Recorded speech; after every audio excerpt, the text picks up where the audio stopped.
O apóstolo que vamos falar sobre ele hoje é Natanael. Para isso eu convido você a abrir a sua Bíblia no Evangelho de João, capítulo 1, leremos do verso 46 a 51. Evangelho de João, capítulo 1, do verso 46 até o verso 51. O texto bíblico diz o seguinte: perguntou-lhe Natanael: de Nazaré pode sair alguma coisa boa? Replicou-lhe Filipe: vem e vê. Jesus viu Natanael aproximar-se e disse a seu respeito: eis um verdadeiro israelita, em quem não há dolo. Perguntou-lhe Natanael: de onde me conheces? Respondeu-lhe Jesus: antes de Filipe te chamar, eu te vi, quando estavas debaixo da figueira. Então exclamou Natanael: mestre, tu és o Filho de Deus, tu és o Rei de Israel. Ao que Jesus lhe respondeu: porque te disse que te vi debaixo da figueira, crês? Pois maiores coisas do que estas verás. E acrescentou: em verdade vos digo, que vereis o céu aberto e os anjos de Deus subindo e descendo sobre o Filho do Homem. Vamos orar. Querido Deus, mais uma vez estamos aqui, reunidos, mesmo que virtualmente, para aprendermos um pouco mais da Tua Palavra. Fala ao nosso coração, Deus, ilumina-nos, ajuda-nos com a mente, ajuda-nos, Deus, com todo o Teu Espírito agora, nos envolva, Senhor, para que possamos compreender a Tua Palavra, e que essa palavra nos pastoreie, e que essa palavra nos direcione, que essa palavra nos alimente. Essa é a oração do Teu povo, oração feita no nome de Jesus Cristo. Amém e amém. Certamente você já ouviu falar de C.S. Lewis, notável professor e crítico literário de Oxford, na Inglaterra. Ele escreveu as Crônicas de Nárnia. Lewis viveu entre 1898 a 1963. Em 1955, ele foi indicado para a Academia Britânica de Literatura. Isso já mostra claramente o quão intelectual Lewis era. Escreveu livros infantis. Muitos dizem que os seus livros foram os mais conhecidos e discutidos durante o século XX. Também escreveu um livro chamado Cristianismo Puro e Simples, reconhecida como obra religiosa mais influente do século XX. Lewis ainda é um dos mais influentes escritores da nossa época, conhecido pelas Crônicas de Nárnia, mas também tem uma literatura vasta que aborda vários assuntos. E ele fala que ele foi encontrado por Jesus quando ele ainda era adulto. E Lewis vai explicar como foi esse encontro dele com Jesus. Ele vai dizer que a fé é alguma coisa racional e espiritualmente irresistível. Lewis faz uma analogia da sua conversão a um jogo de xadrez. No livro Surpreendido pela Alegria, ele diz que a conversão não foi um movimento que ele fez com uma das peças do tabuleiro, mas foram jogadas feitas contra ele. O que C.S. Lewis quer nos dizer é que, na verdade, quando ele estava na busca pelo sentido da sua vida, querendo compreender a fé, Jesus Cristo juntou as peças do quebra-cabeça e fez com que ele entendesse, fez com que todas essas peças se encaixassem, e ele então teve acesso a alguma coisa que vai muito além do que a própria razão pode deduzir. E nós temos aqui Lewis como um dos maiores defensores da fé do século XX. Um momento da história em que se exigia muito a habilidade racional. E hoje, os seus escritos ainda são utilizados para que possamos falar a respeito do Evangelho de maneira profunda, para que possamos abordar a respeito da verdade de Deus no meio acadêmico e também dialogando com tantas pessoas que querem compreender um pouco mais a fundo a respeito do poderoso Evangelho do nosso Senhor Jesus Cristo. Mas o que é interessante é que Lewis era um homem ateu, e ele então é encontrado por Cristo, convencido pelo Espírito Santo, e se torna um homem prostrado agora aos pés de Jesus Cristo. Meus queridos, o que nós temos é um homem que resistia a crer em qualquer coisa sobrenatural, agora reconhecendo que Deus existe, e não só existe, mas revela o seu grande amor através de Jesus Cristo, seu Senhor e Salvador. Só a fé cristã pode trazer o verdadeiro sentido para os nossos corações. E aqui também nós estamos diante de um texto maravilhoso. Filipe havia encontrado com Cristo, já vimos isso no domingo passado, e ele então sai para falar com um dos seus amigos, Bartolomeu ou Natanael. Sabemos que na época de Jesus era muito comum trocar o nome, principalmente quando acontecia algo impactante na vida de um indivíduo. Então, quando você lê Bartolomeu ou Natanael na Bíblia, trata-se da mesma pessoa, o discípulo de Cristo. E nós então temos aqui esse Natanael, que foi alguém que se tornou um seguidor de Jesus, mas antes ele tem uma experiência muito interessante que talvez se assemelhe à nossa experiência. Eu não sei como foi a sua conversão. Tente lembrar aí o momento exato, quando você ouviu do Evangelho, e aquela mensagem ela começou a trazer sentido para a sua vida, ela começou a revelar a você que a vida era muito mais do que tudo aquilo que você acreditava. Alguns ouviram do Evangelho e converteram de maneira imediata, Foi uma mensagem proferida por um pastor, proferida num acampamento por um palestrante, em algum momento que ao ouvir do Evangelho a pessoa converteu, respondeu imediatamente. Outros não, outros se converteram por meio de um processo um pouco mais longo, mais demorado, mas nós sabemos o dia em que nós falamos, eu creio em Cristo e eu torno agora um discípulo de Jesus. Assim como aconteceu com Luiz, assim como aconteceu com Natanael, assim como aconteceu com Filipe, assim como aconteceu com os apóstolos, também aconteceu conosco um dia. O encontro com Jesus Cristo foi algo que nos marcou profundamente. E tem algo que me chama muita atenção. Cada encontro é um encontro diferente. O encontro do André com Jesus não foi igual ao meu encontro com Jesus, que não foi igual ao encontro do tio Carlos. Cada um de nós tivemos uma história pessoal, íntima, com Jesus Cristo. Por isso, nós às vezes gostamos de ouvir as histórias uns dos outros, porque a gente percebe que cada história de encontro com Cristo tem a sua peculiaridade. Cada história é pessoal, é íntima. E quando nós olhamos para esse texto aqui, nós temos uma história peculiar. A história de Natanael.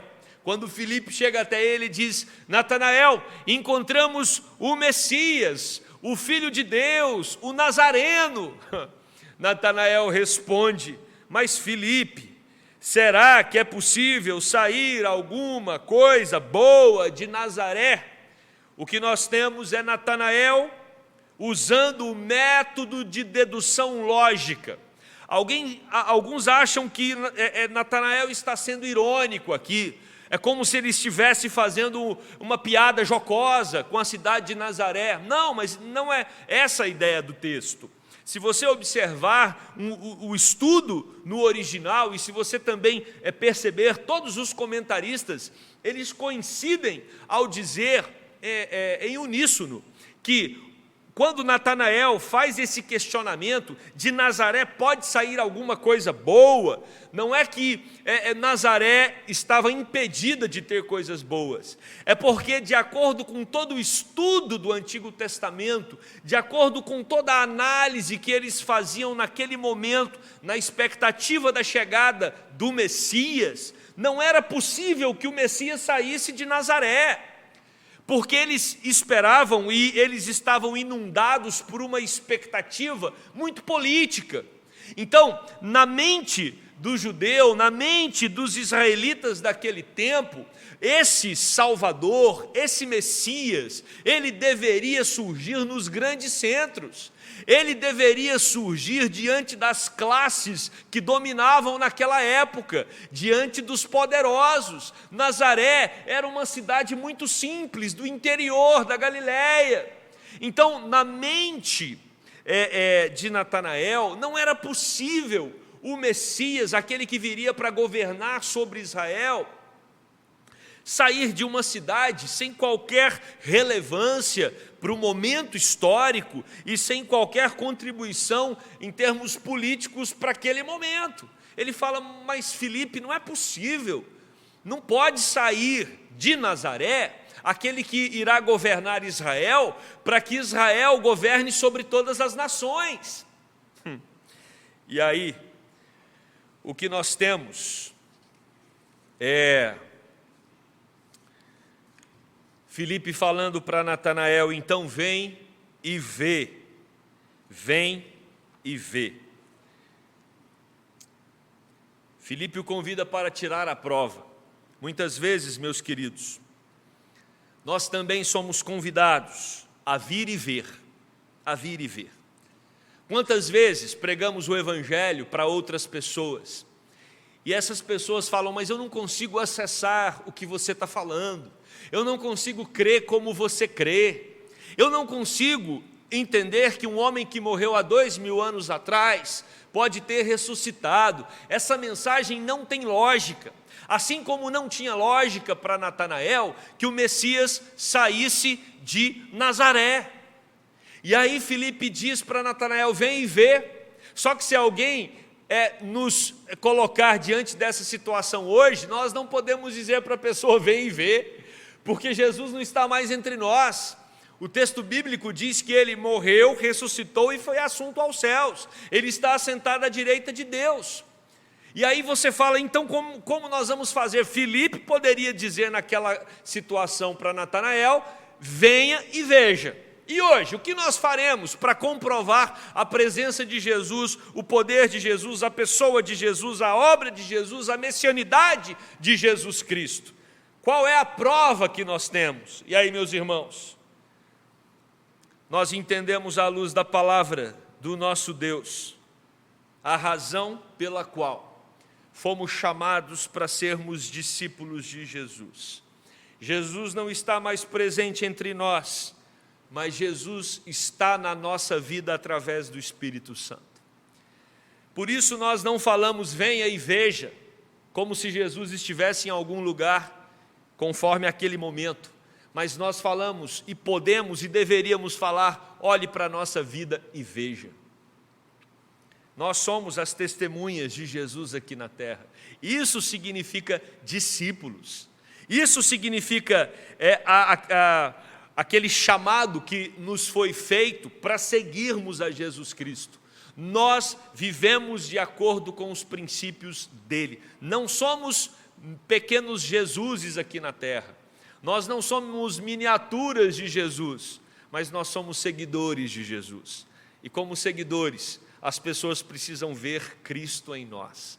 A maneira de impactarmos o mundo hoje, da mesma forma que Natanael foi impactado ao ver Jesus, é quando as pessoas veem Jesus em nossas vidas.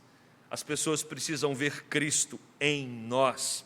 É por isso que a Bíblia vai dizer que Jesus é o cabeça, nós somos os membros do corpo, nós somos a casa, morada do Espírito Santo, nós somos a luz do mundo. Jesus brilha em nossos corações e nós resplandecemos essa luz ao mundo. Jesus é a videira, nós somos os ramos. Jesus é aquele que é o mestre, nós somos os seus discípulos chamados para sermos suas testemunhas. Nós falamos no nome dele. Nós somos os representantes dele aqui na terra, chamados por ele para representá-lo na nossa geração.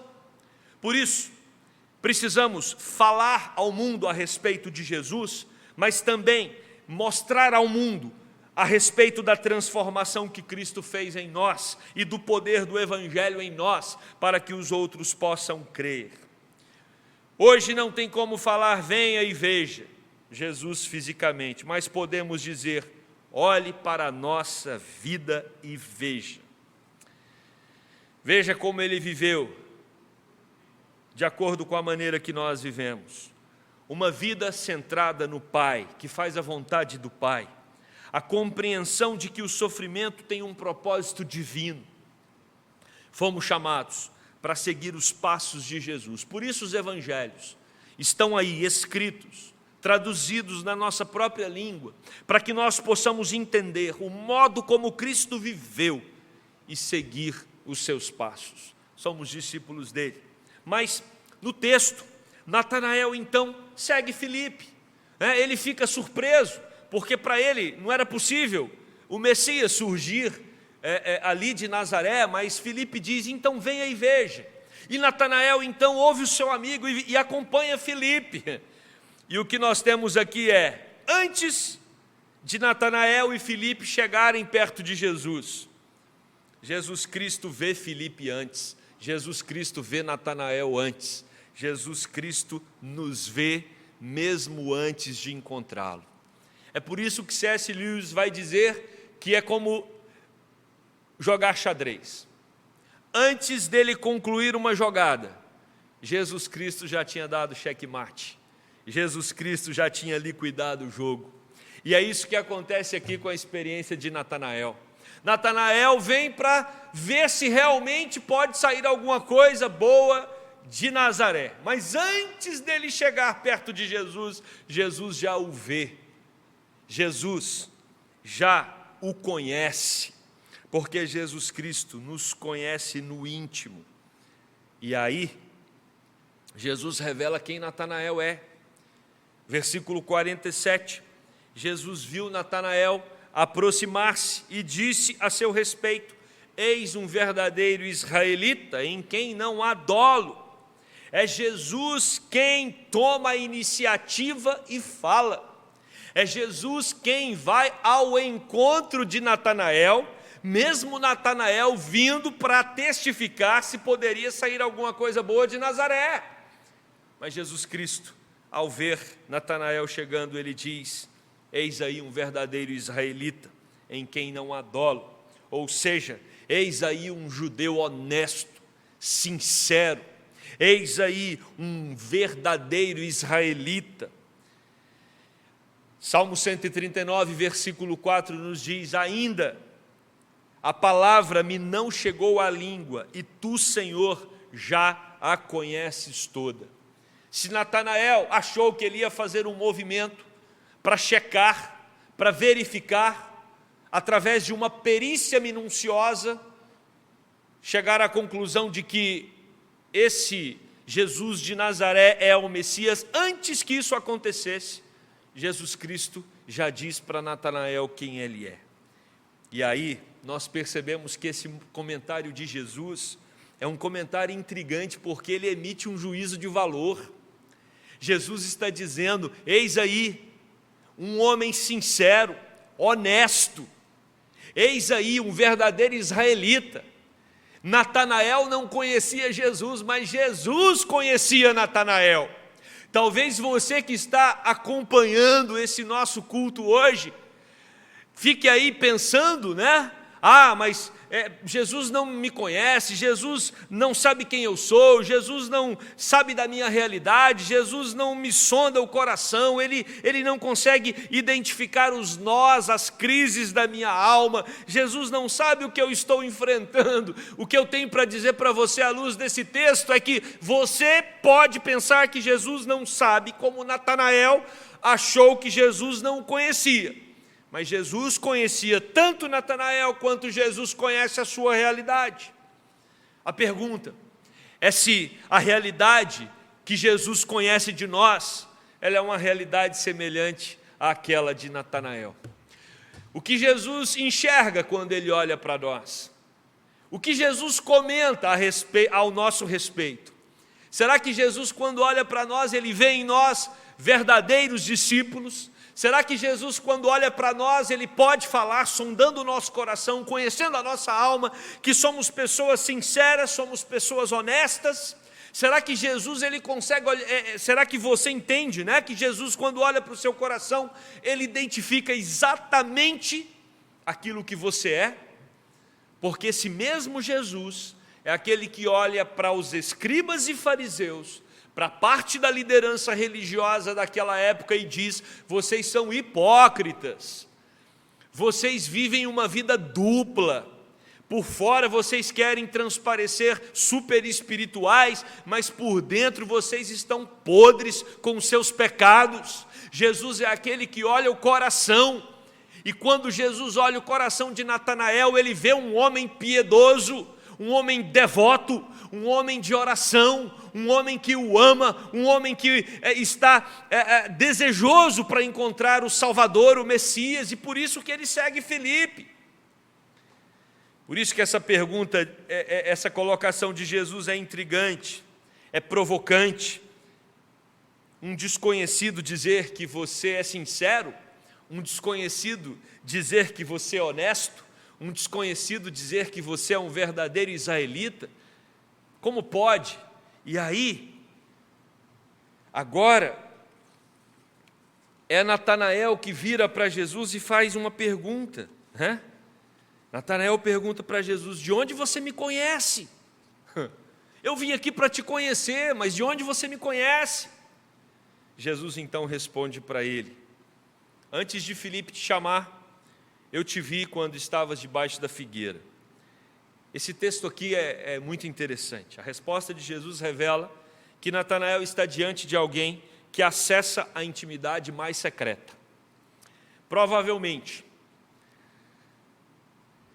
dizem os comentaristas, que Natanael, na sua casa, no fundo da casa, tinha uma figueira, e ele ia até essa figueira regularmente para ter o seu momento de devocional debaixo de uma sombra.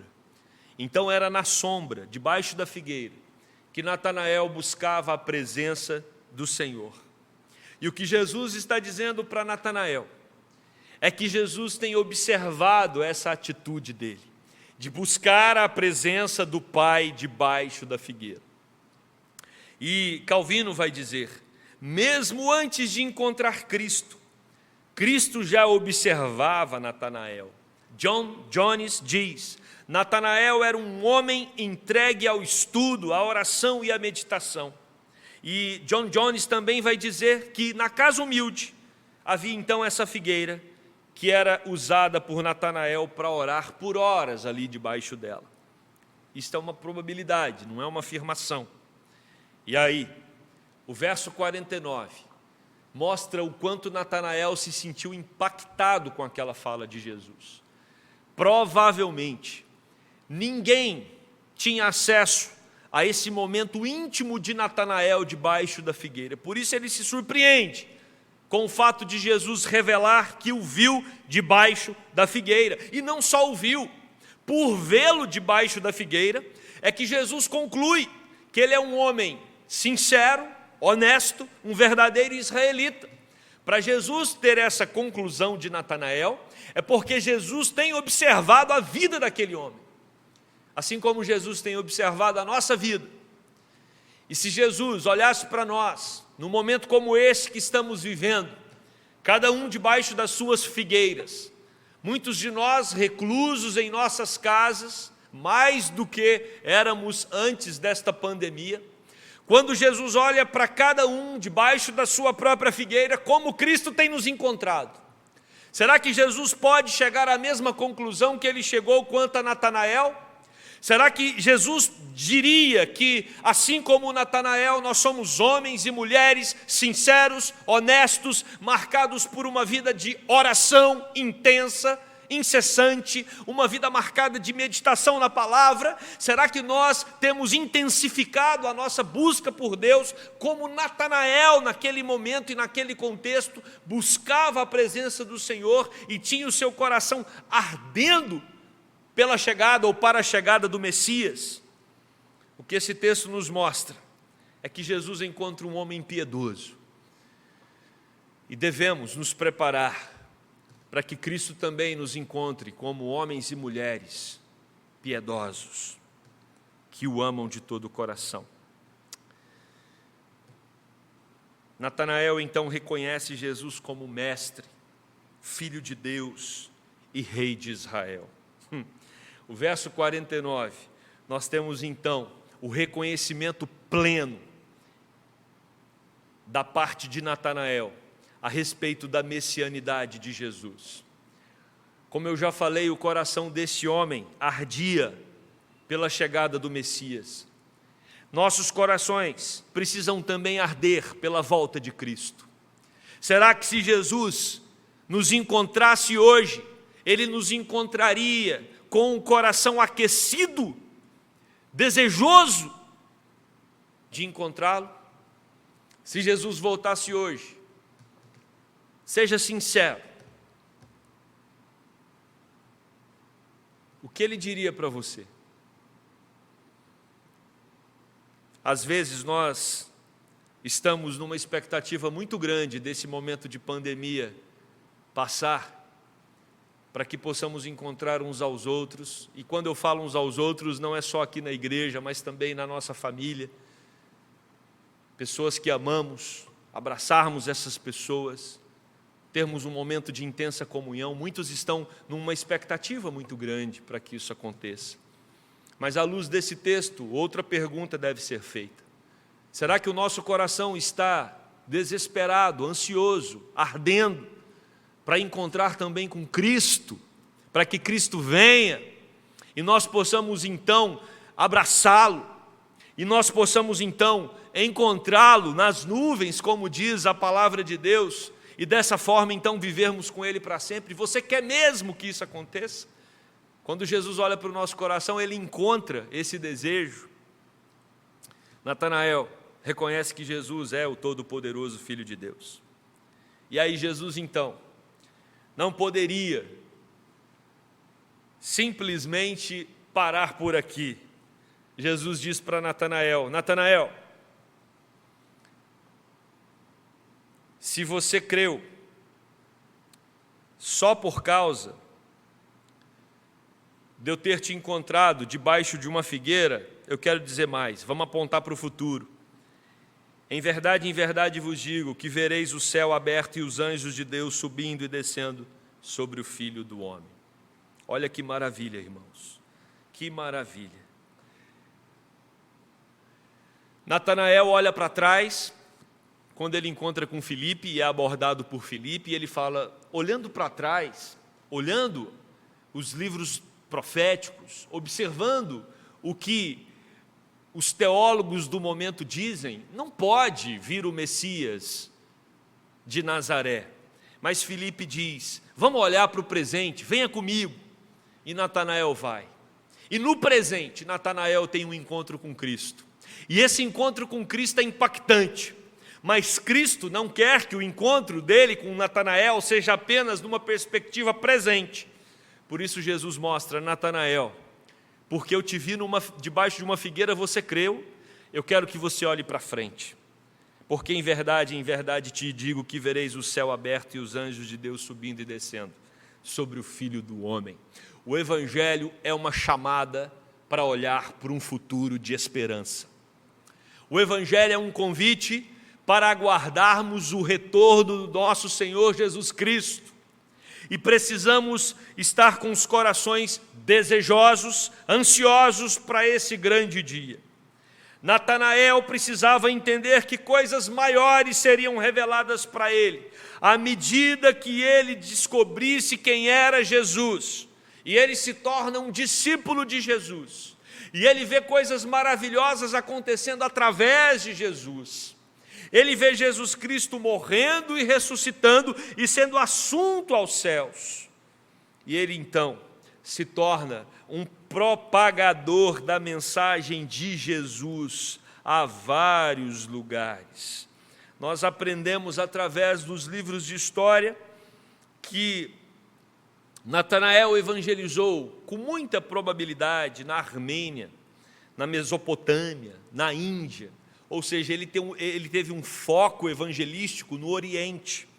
E esse homem então foi poderosamente usado por Deus, porque um dia ele encontrou com Cristo, ele entendeu que a sua teologia estava equivocada, ele entendeu que Jesus Cristo era capaz de sondar o mais íntimo do seu coração, e ele entendeu que Jesus era capaz de enchê-lo de esperança, e ele então é convencido pelo Espírito Santo, e se torna um seguidor de Jesus Cristo, que passa agora a ser o seu Senhor e o seu Salvador. Carson, quando comenta o versículo 51, ele diz: o que eles veriam era a grandeza do Filho do Homem, ultrapassando em muito a visão do patriarca Jacó, que viu os anjos de Deus descendo e subindo até os céus.